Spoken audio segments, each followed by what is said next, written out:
So I'm going to give you an update on 2 seasons of our work that we've been doing at Laurel Hill. And let's get past this.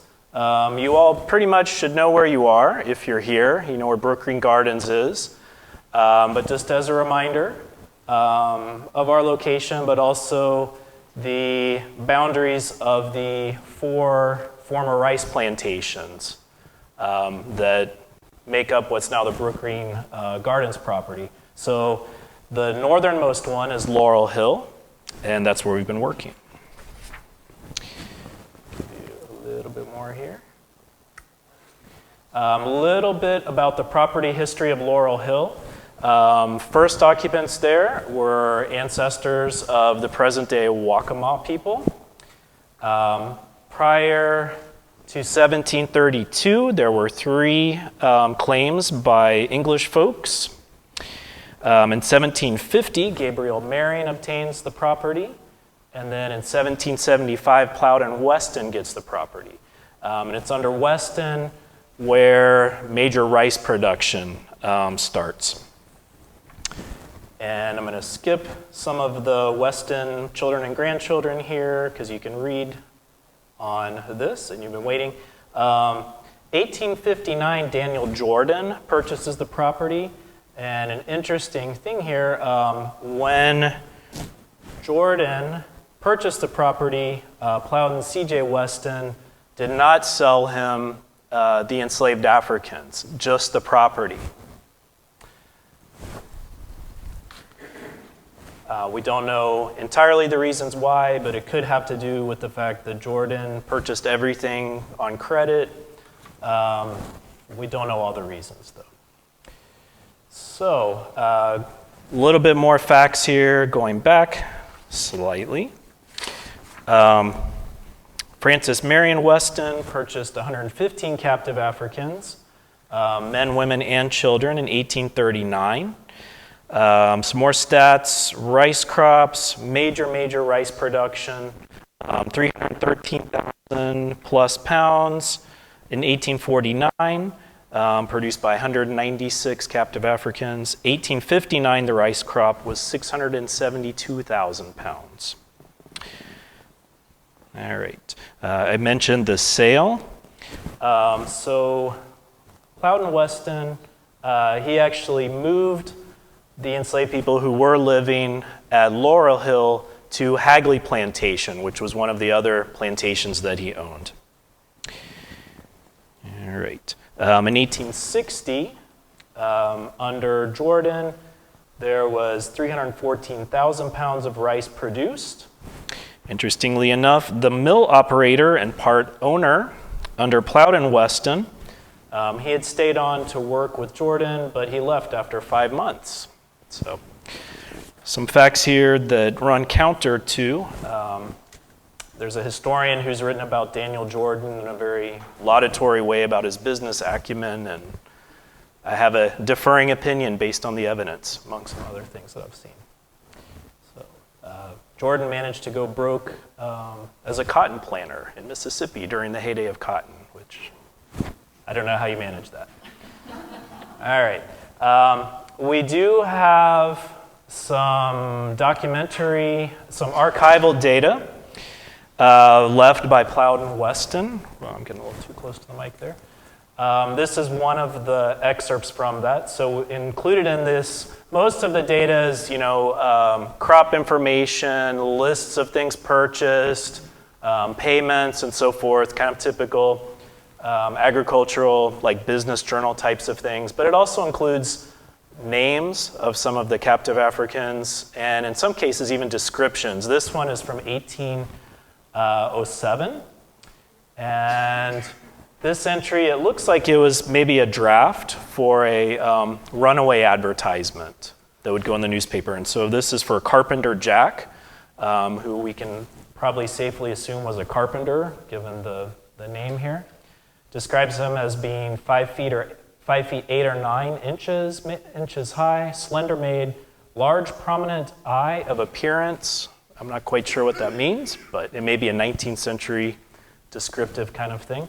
Walks upright and answers when spoken to, quick and a sour look. Had on when he went away a brown pair of trousers and an old white coat. At his death in 1827, Plowden Weston, the father of Plowden C.J. Weston, had 258 captive Africans. One of the things that I've had my students doing is transcribing more of the records from the Weston Plantation Journal. So after they get home, or after they got home, rather, I should say, from their days in the field, some of those days they had homework doing transcription, also on rainy days. This is another really wonderful historical resource that one of the trustees, Hal Holmes, actually purchased for Brook Green Gardens, I guess from a private collector, or maybe even the family or somebody. But these are sketches by Emily Weston that have views from her home, looking out over the rice mill complex and some outbuildings of Laurel Hill. And so and these date from 1849.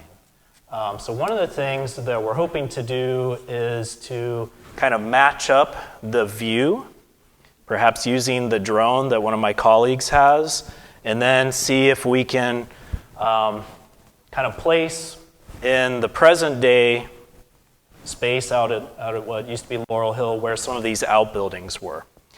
I suspect that some of the small raised structures, that maybe one of those had its foundation as what's now the small Tabby Foundation out there, if you've ever been out to Laurel Hill.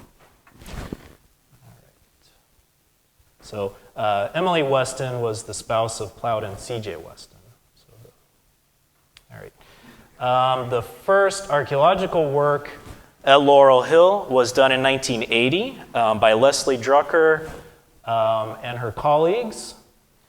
They had a crew of Leslie Drucker and I think it was Ron Anthony, and on days where she could get away from the archives, I think our very own Robin Salmon here. So 3 people, they did a heck of a lot. Most of the time, I think just 2. So they surveyed the Oaks property and the Laurel Hill property and mapped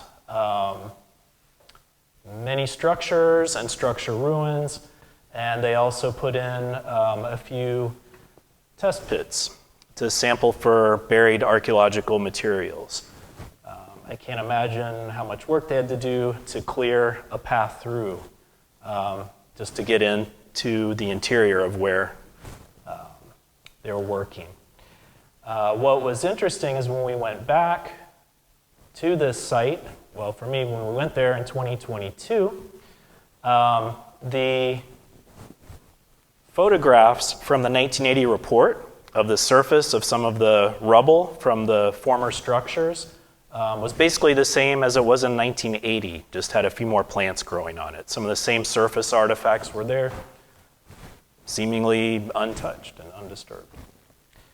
So the site where we've been focusing our work for the past couple years, couple of field seasons, is 38GE201. So let's see. So we looked at 38GE201, which is the state's site name or site code for the structure ruins that Leslie Drucker recorded as having been houses for the captive Africans of Laurel Hill Plantation. You're probably most familiar with 38GE200, which is the chimney from the rice mill. So when you go out there on the trekker tour, or if you're on the river for probably a few miles away, you'll see that star-shaped chimney. All right, structure 3, we were able to do some mapping of, and that may have been a warehouse for storing rice and other goods. All right, so in 2022, we went out with a small crew of students and some volunteers, one of whom is here. And we did some pretty extensive clearing and cutting of paths. We relocated the structure ruins from the 1980 survey. We excavated some shovel test pits. We recorded artifacts from the surface. We did some mapping of extant canals that are presumably for drainage of rice fields and maybe just for water control around some of these structures. Those are indicated in blue. And we excavated a couple of 1 by 1 meter excavation units. Those excavation units we put in adjacent to the structure A and structure B rubble. And I'll show you those in a moment. So we did 7 shovel test pits, recovered an interesting mix of woodland period Native American ceramics, some even earlier, some ceramics that might be colonial ware, but we need to give them a much closer look. Some typical 19th century ceramics, including yellowware, cut nails, which were like the architectural fastener of the day, and a few other things. And this are some of our crew there. Okay. And this is just Emily Weston, a detail of one of her sketches of an outbuilding from 1848. And this might be similar to what the structures we're investigating looked like when they were still standing, particularly the chimney. It looks like from this sketch that there are footers, that are presumably brick or maybe tabby for these houses. Okay. I will go through the 2022 findings somewhat briefly. Excavation Unit B was located just north of structure A. And yes, I chose badly in naming the excavation unit a letter and the structure ruin is a letter, but that's how it goes. All right, so we found a mix of domestic, like basically household type of objects, as well as a lot of architectural things like brick, tabby, which is a concrete that's made with shell, sand, and lime, made from basically burning, heating up shell, mixed together with water. So most of the things dated to the early 19th century, but there are actually some earlier artifacts dating to the woodland period, so I'll say up to about 1,000 years earlier than what we're really looking for. Drucker and her colleagues, they had recorded some woodland sites in the vicinity of Laurel Hill, which makes sense because it would have been a good place to live at that time as well. It's up on a high bluff, you're near the river, you're near lower wetland resources, all kinds of things. Here you have some ceramics. There's a pipe stem, the kind of U-shaped white object on the right there. Some nails and other metal objects, and some glass and things. So it's kind of excavating near a building and one that people occupied. And it dates to about the right time period. And the dating of the artifacts would put it in the Weston era, not the Jordan era, which is important because there was a transition of the people who were living there, once Daniel Jordan took over. Okay. Structure B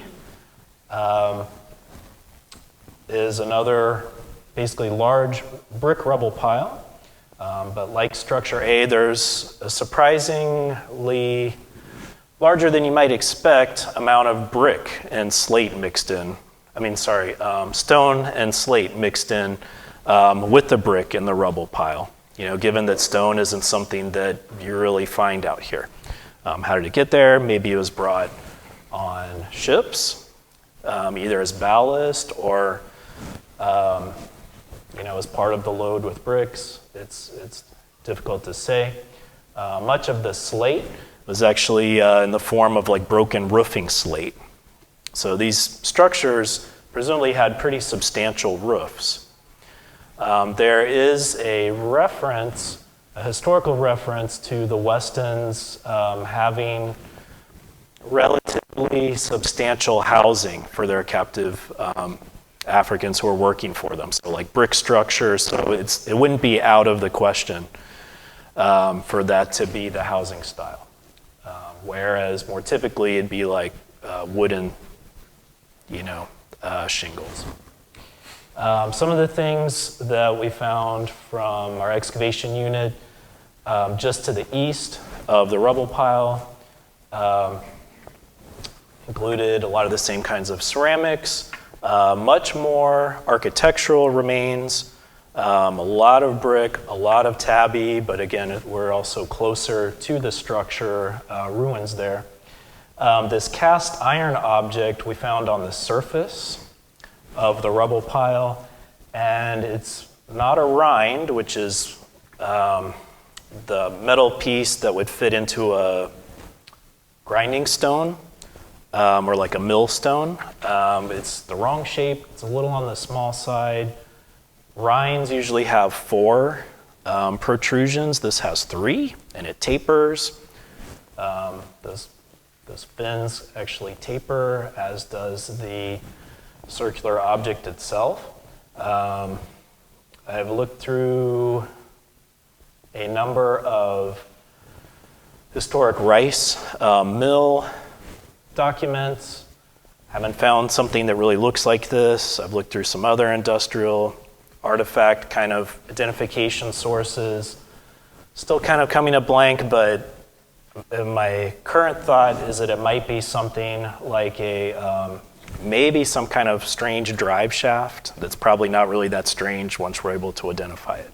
But maybe it fit onto a long, wooden drive shaft or something and fitted with something else, a gear. Not really quite sure, but it's pretty interesting. It's well preserved as on the surface. We also had spiny whelk shells on the surface there as well. These are some more of the artifacts, a few examples here of what we found. So again, a mix of architectural but also domestic artifacts from the early part of the 19th century, along with some much earlier ceramics. The second down artifact from the left, that's a part from a lamp chimney. So it'd be the part where the wick goes through the center there. The one on just to the right of that looks like something like a spent bullet that had like a mark put on the back of it for some reason or other. And even more interestingly, and importantly perhaps, we found a builder's trench in this excavation unit just east of the brick rubble pile that contained a whole lot of tabby and brick, as well as stone, and a few artifacts. And all of those artifacts dated to the first part of the 19th century. So what this means is we found some of the original traces of construction for that structure, probably the foundation for either the chimney or maybe for a very substantial pier of the structure that was there. In the fill of that feature, we actually found a buckle and what looks like a tiny folding knife. So the way these form, basically when all of you have probably dug a hole before, you put in like a fence post or something like that. When you put the soil back in, it's flipped over and it's kind of mixed up.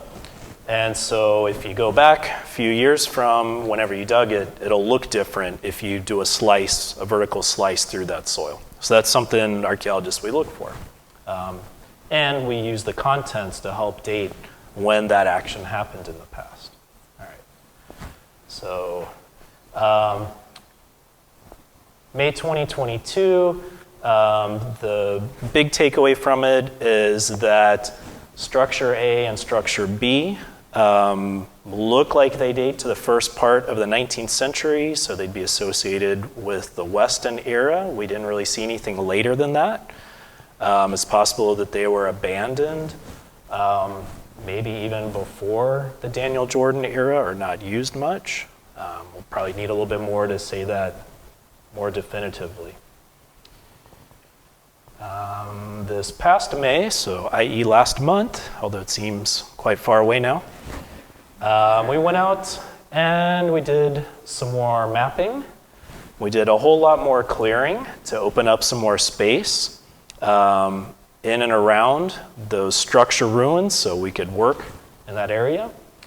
And we did a few more shovel test pits and mapped in the structure rubble. So you can see here structure A, B, and C. Structures A and B actually line up pretty well. And structure C may have been part of a different row of structures. Structure C is, today it's kind of a, you might say, peanut-shaped, very tall. It would be about almost to the top of this podium, high mound of bricks with two depressions towards the center. Most likely it was a two-room structure that had pretty substantial walls that were kind of toppled in.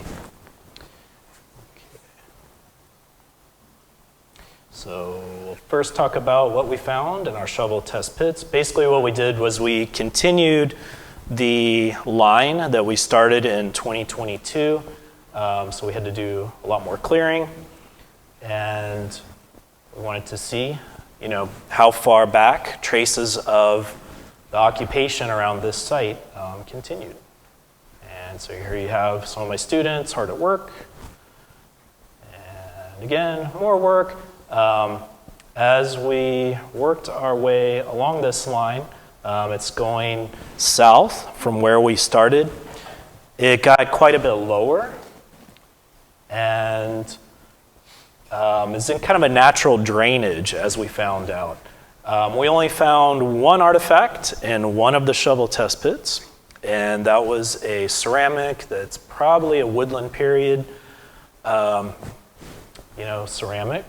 So somewhere between 500 BCE and 500 AD or CE if you prefer.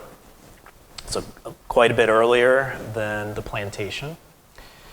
And we hit the water table in almost every single one of these because of just the topography, the natural drainage. These filled up pretty quickly. So it was kind of fun, for the students to excavate these. It was a good learning experience for them. Okay. This is actually a close-up of our map. The kind of purple squares are, they indicate where we place stakes as part of laying out our excavation grid. And in placing this, we're going to be able to use it in future years as well as a common kind of reference and working reference. So you have structures A and B indicated there. And yeah, so we had to do a lot of clearing to actually be able to place that grid. And then once we had done some of that clearing, we laid out a rectangular shaped grid. This gives you some idea of how much clearing we did. This is a composite air photo put together by my colleague Jesse Rouse, a geographer who is a licensed drone operator, among other things. And this shows you basically where we put in excavation units in relation to the two structures that were near each other, so structures A and B. This recent season, I wanted to see more of what was happening in between the structures and a little bit further out from them. And, hoping that if we got really lucky, maybe we'd find a corner or something like that. We didn't find a corner, but we did find more about this space.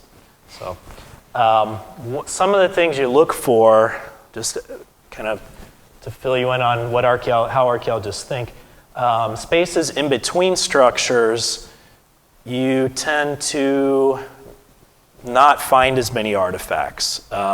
In areas that were used as yards, it was a really common practice at this time and much later, prior, including up until lawnmowers really came into being, to sweep yards So any debris and things would not be in the active kind of used yard area. Instead, it might be at corners, maybe underneath structures if they're raised, places like that in shallow pits.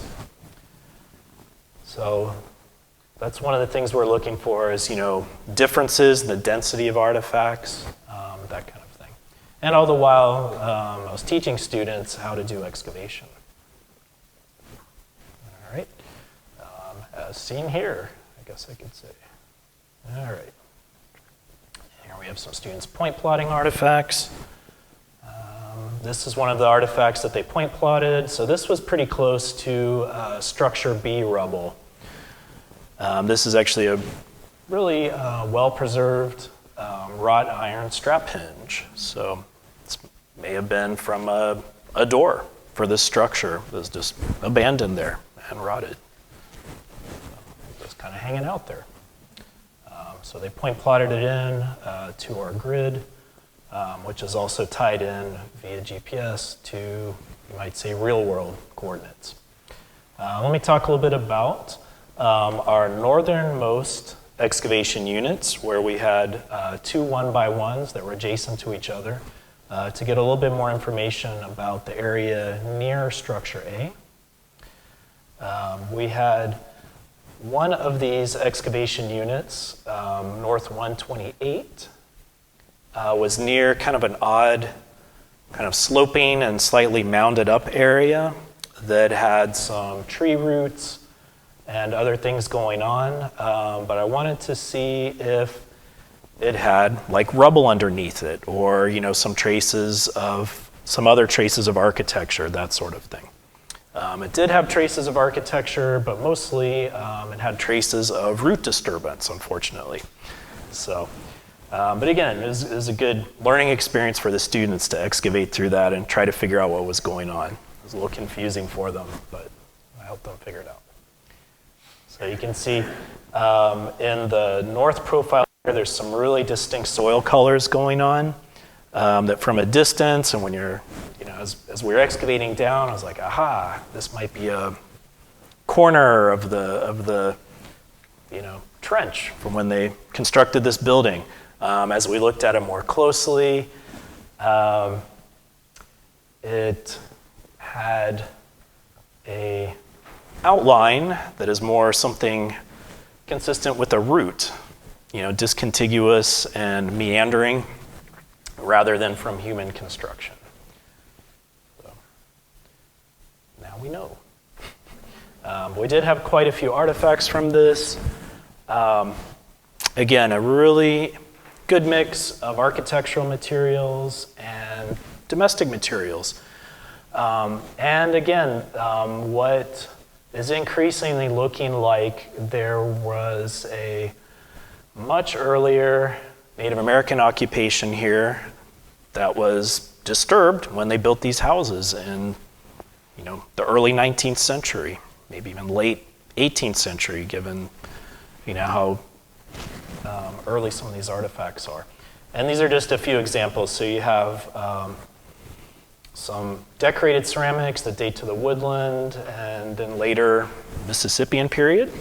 And then you have your kind of more typical 19th century, either European or American industrially produced ceramics, like stonewares, transfer printed whitewares, that kind of thing.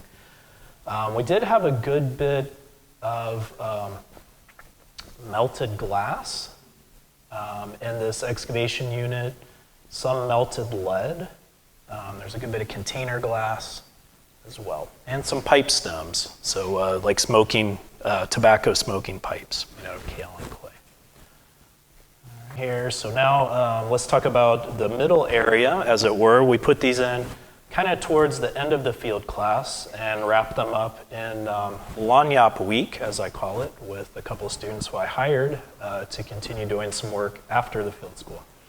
So I wanted to look at the space that might be in between the structures. And so that's why we put them here, kind of in between structures A and B, ruins. These were pretty similar in terms of what we found in them to what we found to the north, but just much less of it. The stratigraphy was the depth of deposits with artifacts is a lot more shallow, and things were smaller.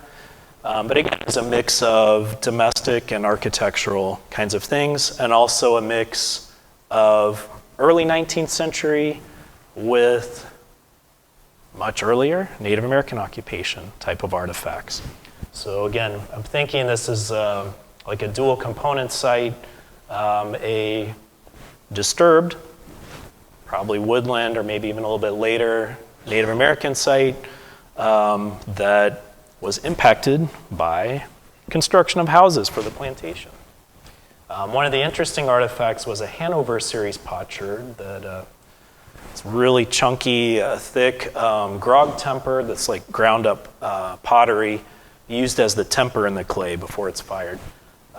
This dates about 400 to 1500 CE, so that was found in one of these.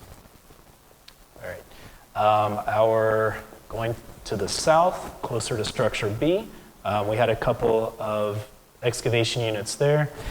Let me backtrack for just a moment. So the two units near structure A, so north 128 and north 127 on the east 306 line, those were contiguous, in part because I wanted to see if that soil stain was a feature or not, and then we figured out that it wasn't. But the other excavation units were doing what we call a skip trench, where basically you have units that are nearby, but you leave an area unexcavated in between. It's a strategy when you have small crews that gives you more spatial coverage, and you get the stratigraphy in between. So anyway, things you never wanted to know. All right. Again, from this excavation unit, we had kind of similar findings to the ones to the north. Not as much evidence of burning, however, which is interesting. We had, the much earlier Native American ceramics. We have some that might be colonial ware, but when you have earlier Native American ceramics, you have to really take a good close look at the undecorated low-fired earthenware to see if does it date from the 19th century and it's made and it's colonial ware, or is it undecorated pottery from 1,000 years ago? Because they look pretty similar until you really, really take a close look at them. We had some serving glass as well as container glass in this one. So that was a little bit different from the other excavation units. The second artifact photo from the left, the object one down, is the base of a tumbler, like a pretty thick, probably octagonal glass tumbler, like a drinking glass, in other words. That's a question. On the cards up here, is that black and white squares? Does that give us an idea? Yeah, so each of those little squares is a centimeter. So that's a scale. Yeah. And then it's a color scale too. And then going to the right, there's a clothing rivet out of brass. The thing that looks probably kind of like a piece of chalk to you all, that's actually a tobacco pipe fragment that's made out of kaolin. We can look at those, we can measure the diameter and get some sense of when they date to, because there's a trend with the diameter of them. On the far right there, that's actually a whetstone. So this is a triangular stone, and it's nice and worn and even has kind of a groove where it seems like someone, where your finger fits perfectly, I think is a sharpening stone. Kind of a mix of artifacts. On the lower left there, you got some clam and oyster shell, some brick, some cut nails and other fasteners, some more ceramics and glass. And then the large kind of round object to the lower right there, that's a brass button that we need to do some careful and cautious cleaning of. to see, because it is molded and it has a design on it. When it was wet, it looks like it's maybe a militia button. So that will maybe give us a little bit better idea of when this deposit dates to as well. All right. Okay, we had some guest presenters, not all of whom are shown here. This is part of the teaching and learning part of the course. So we had Robin Salmon welcome the students and give them an overview of some of the background of Brook Green Gardens, but also of Laurel Hill Plantation, and answer many of their questions. We had Ron Days come in and present on strategies for presenting difficult history, in particular African American history, to the public. And he gave examples from his experience in his life and career with the Gullah.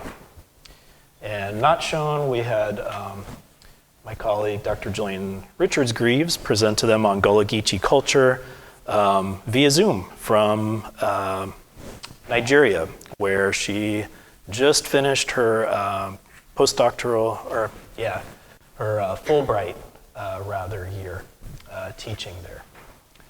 So that was interesting. And we had Dr. Carolyn Dillian come out and do some PXRF, which I didn't include a photo of, but one of the interesting things, one of my students, Ethan Whiten, he's kind of tall and lanky, and while I was off doing something else, he took the PXRF device and scooched underneath the rice mill chimney through one of the like steam outlets or former steam outlets, and he was able to see the interior flue that's round, and to zap the bricks that's made out of.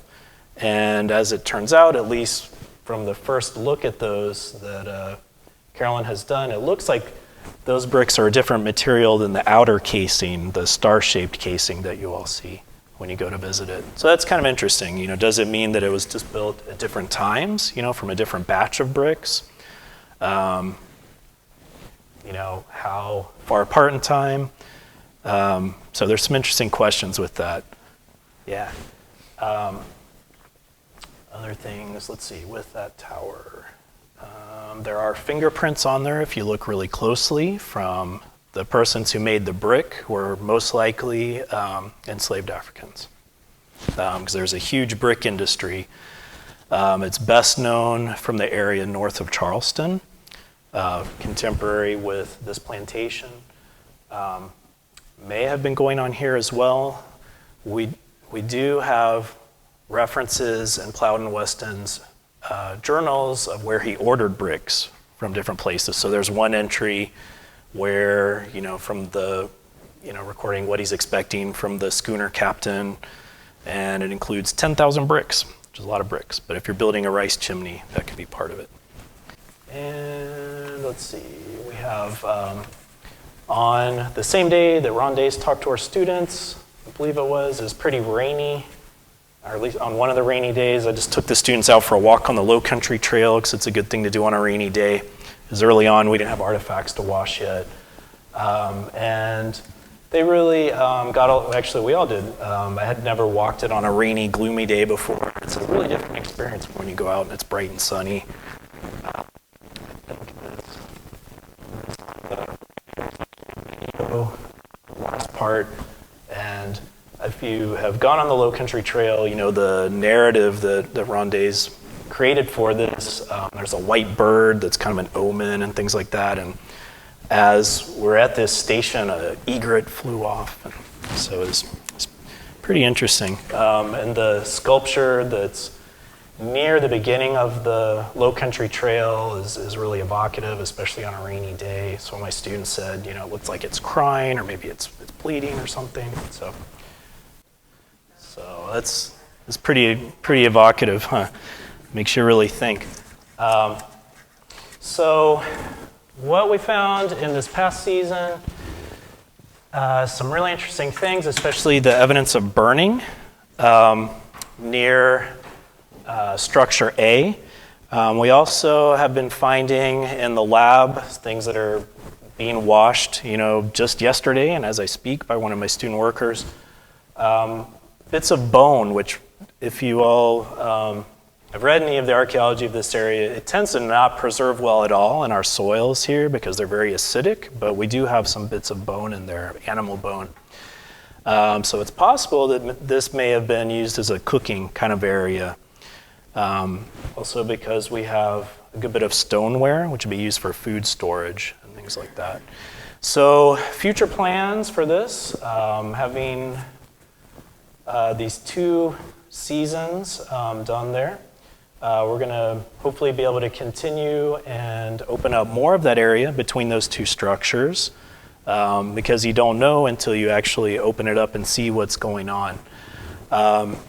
Having viewed the stratigraphy there a little bit more, I think our strategy, we might expand it and start doing a little bit more of a horizontal excavation strategy, maybe like 2 by 2 meter squares, something like that, just to, see a little bit more with a few people. What else? Continuing with the archival work and the transcription. I have some students who actually are pretty good at it, and I have been spending some time looking through as well. Among other interesting things, there are a list of medicines that Plowden Weston purchased, and other things of that nature. So this is a project where hopefully we'll be able to contribute more information for the interpretation of Laurel Hill and the people who worked there. For visitors to Brook Green Gardens, and hopefully it'll be valuable for the descendant community as well, for the Gullah descendants of the people who were held captive there. It's a really excellent place for the students to learn archaeology because they get to see a lot of the different sides of it, not just the field work, but also interpretation, interacting with the public. I know that all of them had at least one chance to talk to the folks on the Trekker tour bus and explain what we were doing, which is very valuable experience for them. So we're looking forward to continuing out there.